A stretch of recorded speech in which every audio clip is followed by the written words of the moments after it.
కర్తరుకు స్తోత్రం. మొట్టమొదటిగా ఆ కృపను నీవు పొందినప్పుడు ఆ కృప ద్వారా నీకు ఏమి దొరుకుదును? முதலாவது நீ அந்த கிருபையை பெற்றுக்கொள்ளும் போது அந்த கிருபையினாலே உனக்கு என்ன கிடைக்கும்? ఎఫెసీయులకు రాసిన పత్రిక 2వ అధ్యాయం 5వ వచనం చదివి 8వ వచనంలోను చదివినట్లయితే ప్రతి మానవునికి ఆ కృప రక్షణ అనుగ్రహించుచున్నది. எபேசியருக்கு எழுதின நிருபம் 2ஆம் அதிகாரம் 5ஆம் வசனத்திலிருந்து 8ஆம் வசனம் வரைக்கும் வாசிக்கும் போது அந்த கிருபை ஒவ்வொரு மனுஷனுக்குள்ளேயும் ரட்சிப்பை உண்டாக்குகிறது.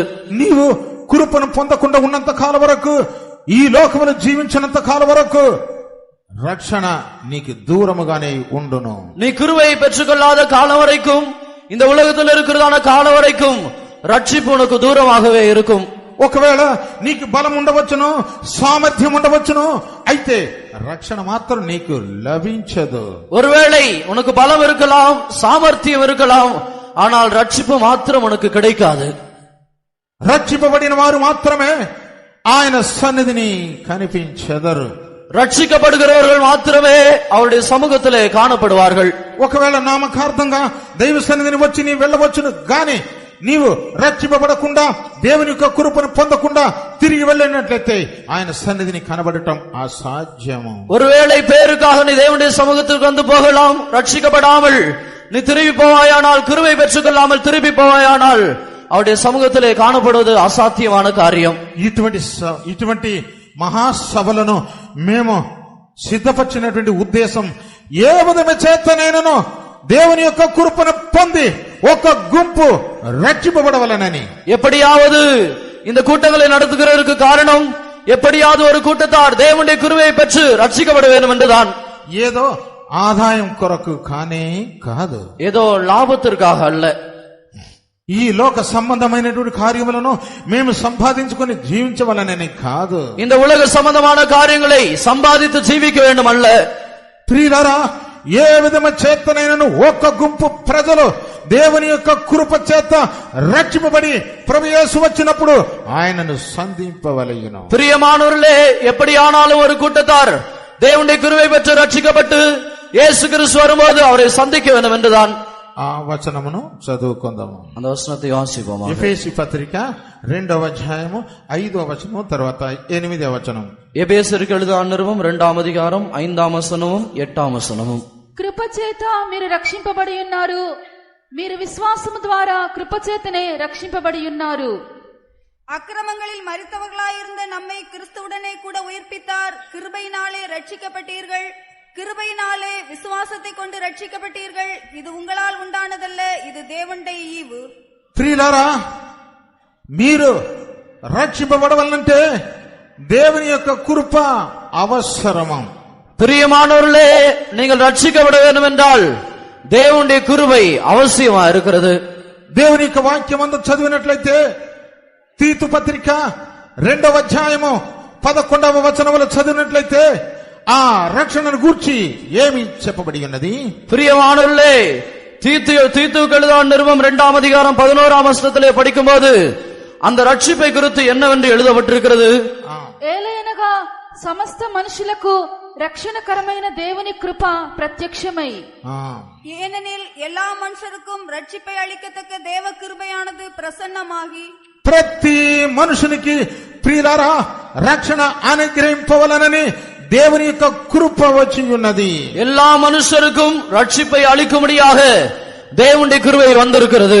అవును, ఈ దినముల్లో నీవు ఆ కృపను పొంది నీవు రక్షింపబడి వెళ్ళము, ప్రభుని నీవు సంధించగలవు. உண்மையாகவே இன்றைக்கு நீ அவருடைய கிருபை பெற்றுக்கொண்டு திரும்பி போக வேண்டும். அவருடைய வருகையிலே நீ அவரை சந்திக்கலாம். నీ శరీర విమోచనమును ఎదురు చూడవల్లంటే ఈ దినముల్లో దేవుని యొక్క కృపను పొంది నీవు రక్షింపబడుటకై నీ ప్రాణ ఆత్మ శరీరమును సమర్పించుము. உன்னுடைய சரீர மீட்பை நீ எதிர்பார்க்க வேண்டும் என்றால் தேவனுடைய கிருபை பெற்றுக்கொண்டு இன்றைக்கு நீ தேவனுடைய சபையிலே காத்திருப்பாயாக. అక్కడ మాత్రం కాదు, 6వ కీర్తన 4వ వచనమందు చదివినట్లయితే అదే కృప ద్వారా మానవునికి రక్షణ ఇవ్వబడుచున్నది. இங்கே மாத்திரமல்ல, 6ஆம் சங்கீதத்திலே வாசிக்கும் போது அதே கிருபையினாலே மனுஷர்களுக்கு ரட்சிப்பு உண்டாகிறது. 6వ కీర్తన 4వ వచనమందు చదివినట్లయితే కుమారుడు కుమార్తె ఆ కృప ద్వారానే ఒక రక్షణ కావాలనని దావీదు యొక్క ప్రార్థన కనబడుచున్నది. 6ஆம் சங்கீதம் 4ஆம் வசனத்திலே அந்த கிருபையினாலே தான் ரட்சிப்பு உண்டாகிறது என்று தாவீதுனுடைய சங்கீதத்திலே சொல்லுகிறான். నీ కృపను బట్టి నన్ను రక్షించుము. உம்முடைய கிருபை நிமித்தம் என்னை ரட்சியும். నీ యొక్క కృపను బట్టియే నన్ను రక్షించుము. உம்முடைய கிருபை நிமித்தமே என்னை ரட்சியும். కుమారుడు కుమార్తె, సోదర సోదరి, దేవుని యొక్క కృప లేకుండా నీకు ఏమాత్రం రక్షణ ఉండదు. மகனே மகளே, சகோதரனே சகோதரியே, தேவனுடைய கிருபை இல்லாமல் எந்த விதத்திலேயும் உனக்கு ரட்சிப்பு இருக்காது. ఈ దినముల్లో ఆ కృపను పొంది ఈ స్థలమును తిరిగి వెళ్ళినప్పుడు నీవు రక్షింపబడి వెళ్ళుము. இன்றைக்கு நீ உண்மையாகவே தேவனுடைய கிருபை பெற்று திரும்பி போவாயானால் நீ ரட்சிக்கப்பட்டு திரும்பி போவாய். ఈ యొక్క ప్రార్థన నీవు చేయము. நீ இந்த ஜெபத்தை நீ செய்வாயாக.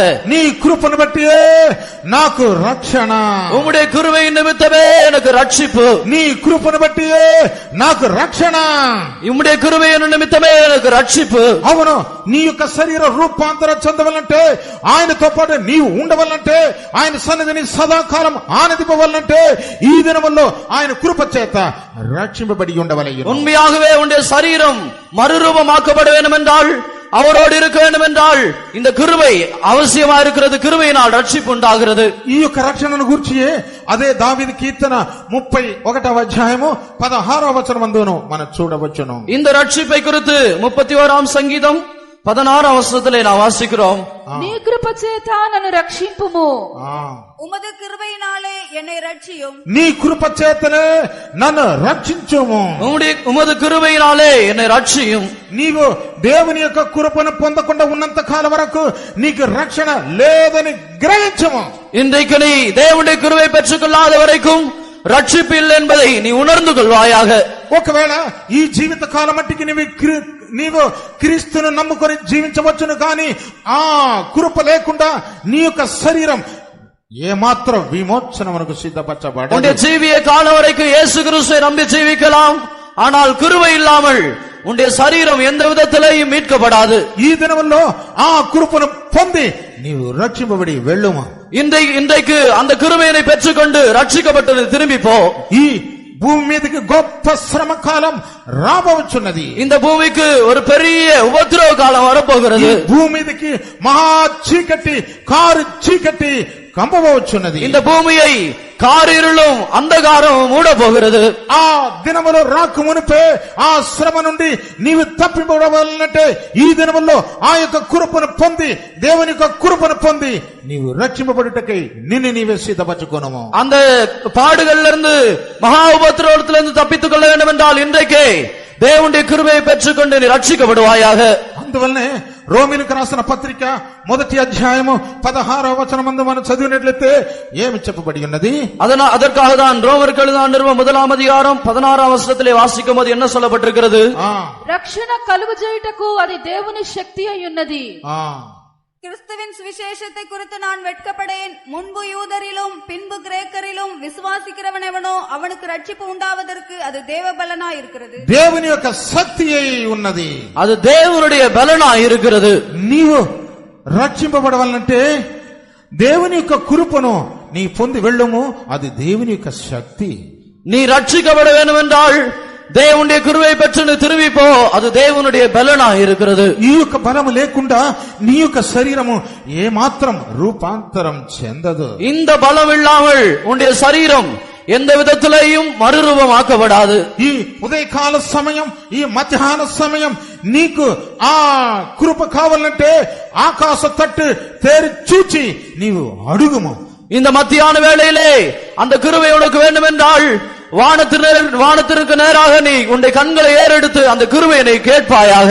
ఆ శక్తిని అడుగుము. அந்த பலத்தை நீ கேட்பாயாக. ఆ శక్తి ద్వారానే నీకు రక్షణ రాబోచున్నది. அந்த பலத்தினால் தான் உனக்கு ரட்சிப்பு வரப்போகிறது. నీవు రక్షింపబడవాలంటే దేవుని యొక్క కృప మాత్రం కాదు, నీ యొక్క హృదయమందు విశ్వాసము అవసరము. நீ ரட்சிக்கப்பட வேண்டும் என்றால் தேவனுடைய கிருபை மாத்திரமல்ல, உன்னுடைய இருதயத்திலே விசுவாசம் அவசியமா இருக்கிறது. ఆకాశము నుండి దేవుని యొక్క కృపను పొందుకొనము, మీ యొక్క హృదయం నుండి దేవుణ్ణి విశ్వసించుము. வானத்திலிருந்து தேவனுடைய கிருபையை பெற்றுக்கொள்ள வேண்டும். உன்னுடைய இருதயத்திலிருந்து தேவனை விசுவாசிப்பாயாக. ఎవరెవరు దేవుని యొక్క నుండి కృపను పొందుకొనుచున్నారో వారికి మాత్రమే రక్షణ కలుగుచున్నది. யார் யாரெல்லாம் தேவனிடத்திலிருந்து கிருபையை பெற்றுக்கொள்கிறார்களோ அவர்களுக்கு மாத்திரம்தான் ரட்சிப்பு உண்டாகிறது. ఎవరెవరి యొక్క హృదయములో నుండి ఆయనను విశ్వసించున్నారో వారికి మాత్రమే రక్షణ కలుగుచున్నది. யார் யாரெல்லாம் தங்களுடைய இருதயத்திலிருந்து விசுவாசிக்கிறார்களோ அவர்களுக்கு மாத்திரம்தான் ரட்சிப்பு உண்டாகிறது. ఆయన మాత్రం విశ్వసించకుండా దేవుని యొక్క కృపను పొందకుండా ఈ స్థలమందు నీవు కూర్చుని ఉండవచ్చును గాని రక్షణ లేకుండా నీవు తిరిగి వెళ్ళదు. அவரை விசுவாசியாமல் அவருடைய கிருபையை பெற்றுக்கொள்ளாமல் இந்த இடத்திலே உட்கார்ந்து கொண்டிருக்கலாம். ஆனால் நீ ரட்சிப்பை பெற்றுக்கொள்ளாமல் திரும்பி போகிறாய். ఈ లోక సంబంధమైనటువంటి ఆశీర్వాదముల కొరకు లేదా లాభకరమైనటువంటి కార్యముల కొరకు నీవు వచ్చి ఉండవచ్చును గాని ఓ సోదర సోదరి నీ యొక్క దేహ విమోచనమును నీవు చూడటం అరుదు. இன்றைக்கு நீ உலக ஆசீர்வாதங்களுக்காகவும் உலக காரியங்களுக்காகவும் தேவனுடைய சமூகத்தில் நீ வந்திருக்கலாம். ஆனால் உன்னுடைய சரீரம் மீட்கப்படுகிறது அரிதான காரியம். అపోస్తల కార్యం 16వ అధ్యాయము 31వ వచనం చదివినట్లయితే ఆ రక్షణ దేని ద్వారా కలుగుచున్నది? அப்போஸ்தலருடைய நடபடிகள் 16ஆம் அதிகாரம் 31ஆம் வசனத்திலே அந்த ரட்சிப்பு எதனால் உண்டாகிறது? నీ హృదయములో దేవుని గూర్చినటువంటి విశ్వాసమును బట్టి. உன்னுடைய இருதயத்திலே தேவனை குறித்ததான விசுவாசம் இருக்கிறபடியினாலே ఈ మధ్యాహ్న సమయం దేవుని యొక్క కృపను నీ పొందుకుంటే మాత్రమే కాదు నీ యొక్క హృదయమందు ఆయనను విశ్వసించుము. இந்த மத்தியான வேளையிலே தேவனுடைய கிருபையை பெற்றுக்கொள்கிறது மாத்திரமல்ல, தேவனை நீ உன்னுடைய இருதயத்திலே விசுவாசிப்பாயாக. నీవు ఆయనను విశ్వసించినట్లయితే రక్షణను పొందుకొందు. நீ அவரை விசுவாசிப்பாயானால் நீ ரட்சிக்கப்படுவாய். అందువల్లనే పౌలు సంఘముతో మాట్లాడినప్పుడు లేదా సంఘాన్ని చూచి మాట్లాడినప్పుడు నీ కృప చేత బలవంతుడవు కమ్ము. பவுல் சபையை பார்த்து பேசும்போது நீ கிருபையிலே பலப்படு என்று சொல்லுகிறார். సంఘం అనేటప్పుడు అక్కడ సేవకులు ఉన్నారు, విశ్వాసులు ఉన్నారు. சபை என்று சொல்லும்போது அங்கே ஊழியர்களும் விசுவாசிகளும் இருக்கிறார்கள். సేవకునితో మాట్లాడినప్పుడు సేవకునికి చెందినటువంటి కార్యం సంఘమునకు చెందును. ஊழியக்காரனோடு பேசும்போது ஊழிయకారణకు మాత్రమల్ల సభైக்கும் కూడా అది పొందుం. సేవకులైనటువంటి వారు దేవుని యొక్క కృపను పొందుకొని జీవింపవలెను. ஊழியக்காரர்களும் தேவனுடைய கிருபை பெற்றுக்கொண்டு ஜீவிக்க வேண்டும். సంఘమా నీవును ఆ కృపను పొంది జీవించినట్లయితే నిత్య రక్షణ నీ కొరకై కాచుకొని ఉన్నది. சபையே நீ அந்த கிருபை பெற்றுக்கொண்டு ஜீவிப்பாயானால் நித்திய ரட்சிப்பு உனக்காக காத்து கொண்டிருக்கிறது. ఈ దినముల్లో ఆ నిత్య రక్షణ కొరకై నీ యొక్క ప్రాణ ఆత్మ శరీరమును సమర్పించుము. இன்றைக்கு நீ அந்த நித்திய ரட்சிப்புக்காக உன்னுடைய ஆவி ஆத்மா சரீரத்தை ஒப்பு கொடுப்பாயாக. ఎవరెవరు ఆ కృపను పొంది రక్షింపబడుచున్నారో అటువంటి వారిని సమకూర్చు నిమిత్తమై ప్రభు రాబోచున్నాడు. யார் யாரெல்லாம் அந்த கிருபை பெற்று ரட்சிக்கப்படுகிறார்களோ அவர்களை கூட்டி சேர்க்கும்படியாக இயேசு கிறிஸ்து வரப்போகிறார். ఆ రక్షణ నాకు అవసరము. அந்த ரட்சிப்பு எனக்கு அவசியம். నేను ప్రభువుని విశ్వసించుచున్నాను. நான் கர்த்தரை விசுவாசிக்கிறேன். నేను ఆయన నమ్ముచున్నాను. அவரை நான் நம்புகிறேன். ఎంతమంది చెప్పగలరు? எவ்வளவு பேர் சொல்ல முடியும்? ఆ విధంగా చెప్పగలిగిన వారు ఒకసారి హల్లెలూయా చెప్పండి. ஹல்லேலூயா, హల్లెలూయా.